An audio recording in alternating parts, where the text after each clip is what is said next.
Selamat pagi teman-teman, Shalom. Renungan pagi ini berjudul Membangun kembali mesbah keluarga, menguatkan gereja dari rumah ke rumah. Ya, jadi ini renungan hari ini terinspirasi dari khotbah pendeta saya Dr. Paul kemarin ya, di hari Minggu ya. Judulnya sama. Eh, Pembacaan Alkitab kita hari ini dari Yosua 24 ayat 15. Tetapi aku dan seisi rumahku, kami akan beribadah kepada Tuhan. Dan juga dari Mazmur 78 ayat 5-7 ya. Supaya dikenal oleh angkatan yang kemudian, supaya mereka menaruh harapannya kepada Allah. Poin pertama, mesbah keluarga. Tempat Tuhan menanam benih kebangunan. Mesbah keluarga bukan sekadar rutinitas ya. Itu adalah tempat kudus di mana langit menyentuh rumah kita. Itulah momen ketika jadwal yang sibuk berhenti sejenak. Hati menjadi tenang, firman Tuhan dibuka, dan Yesus dihormati. Bukan tentang doa yang indah atau renungan yang panjang. Ini tentang kehadiran. Kehadiran Tuhan yang diundang secara sengaja ke dalam pusat kehidupan keluarga. Dalam Alkitab, keluarga yang membangun mesbah mengalami terobosan. Nuh ya, membangun mesbah setelah air bah dan menerima perjanjian berkat. Abraham membangun mesbah di setiap tempat yang ia datangi, dan Tuhan menjadikannya bapa banyak bangsa. Yakub membangun mesbah di Betel, dan seluruh garis keturunannya berubah. Mesbah keluarga membuka pintu bagi Tuhan untuk mengubah rumah menjadi tempat damai, perlindungan, dan tujuan ilahi. Dan ketika rumah diubah, pastinya gereja dikuatkan. Poin kedua, keluarga, pelayanan pertama dan terlama yang Tuhan bentuk. Jauh sebelum ada pendeta, Tuhan memanggil orang tua. Jauh sebelum ada gedung gereja, Tuhan memberkati rumah.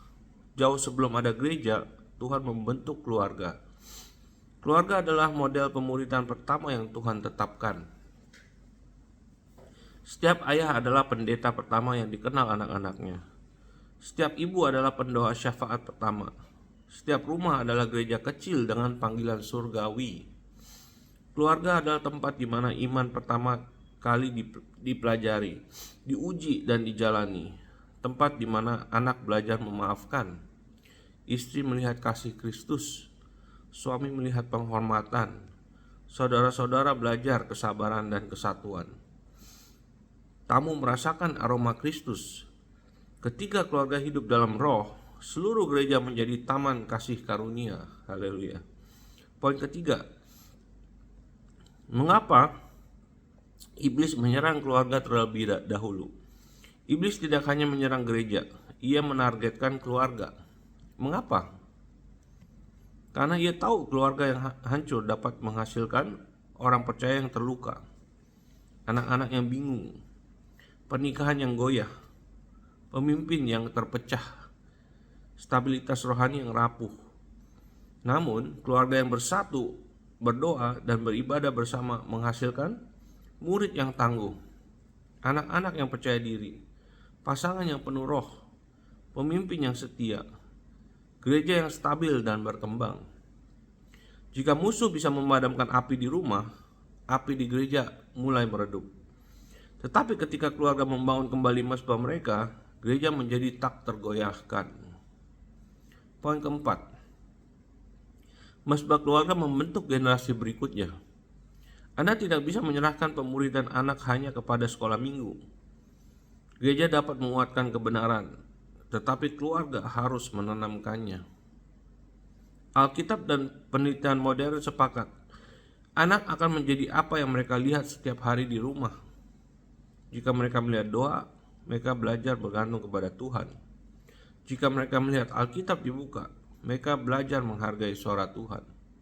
Jika mereka melihat penyembahan, mereka peka terhadap hadirat Tuhan. Jika mereka melihat pengampunan, mereka memahami kasih karunia. Jika mereka melihat kesatuan, mereka mencintai gereja. Kekristenan menjadi nyata ketika menjadi kebiasaan harian. Anak yang melihat orang tuanya berdoa anak yang melihat orang tuanya berdoa baginya akan terkesan seumur hidup.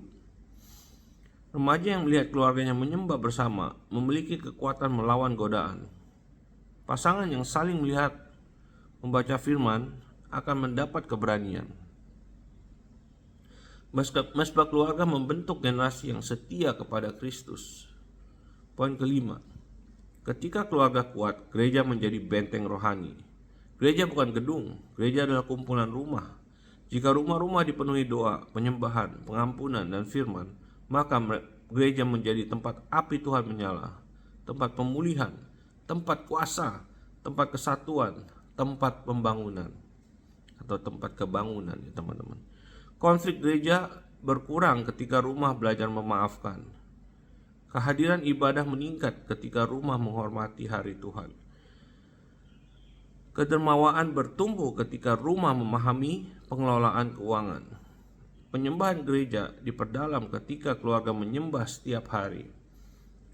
Kesehatan gereja mencerminkan kesehatan keluarganya. Poin keenam, membangun kembali mesbah keluarga, langkah-langkah praktis. Tidak perlu rencana sempurna, cukup hati yang setia. Mulailah secara sederhana. 1. Tentukan waktu yang konsisten, pagi atau malam. 2. Baca satu ayat Alkitab, pendek pun tidak masalah. 3. Bagikan satu pemahaman, setiap anggota bisa berkata satu hal. Berdoa bersama, doa sederhana pun cukup. Nyanyikan satu lagu, tidak harus panjang. Yang terpenting bukan panjangnya, tetapi konsistensinya. 5 menit sehari dapat mengubah suasana rohani sebuah rumah. Poin ketujuh, gambaran apa yang akan terjadi jika mesbah keluarga dibangkitkan? Bayangkan keluarga-keluarga di seluruh gereja menyediakan waktu untuk berdoa bersama. Bayangkan anak-anak tumbuh dengan mendengar suara Tuhan sejak dini. Bayangkan pernikahan menjadi lebih kuat saat pasangan berdoa bersama. Bayangkan ayah memberkati anak-anaknya. Bayangkan ibu menerima kekuatan saat menyembah. Bayangkan saudara-saudara berdamai saat doa bersama. Bayangkan kebangunan rohani dimulai di ruang tamu dan meja makan. Inilah desain Allah. Inilah cara gereja bertumbuh sejati. Inilah cara sebuah generasi dibentuk untuk Kristus. Mari kita berdoa bersama teman-teman. Tuhan Yesus, bangun kembali mesbah-Mu di rumah-rumah kami. Kembalikan hadirat-Mu di ruang keluarga dan kamar kami. Ajarlah kami berdoa bersama, menyembah bersama, dan mempelajari firman-Mu bersama. Pulihkan hubungan yang rusak, kuatkan pernikahan, dan lindungi anak-anak kami. Biarlah keluarga-keluarga kami menjadi terang yang menguatkan gereja-Mu. Pakai rumah kami sebagai tempat lahirnya kebangunan rohani pada generasi ini. Dalam nama Yesus kami berdoa. Amin. Thank you. God bless you. Hope kalian bisa membangun kembali ya mesbah-mesbah di rumah-rumah kalian ya, terutama ayah-ayah ya. Okay guys, God bless you. See you again tomorrow. Bye bye.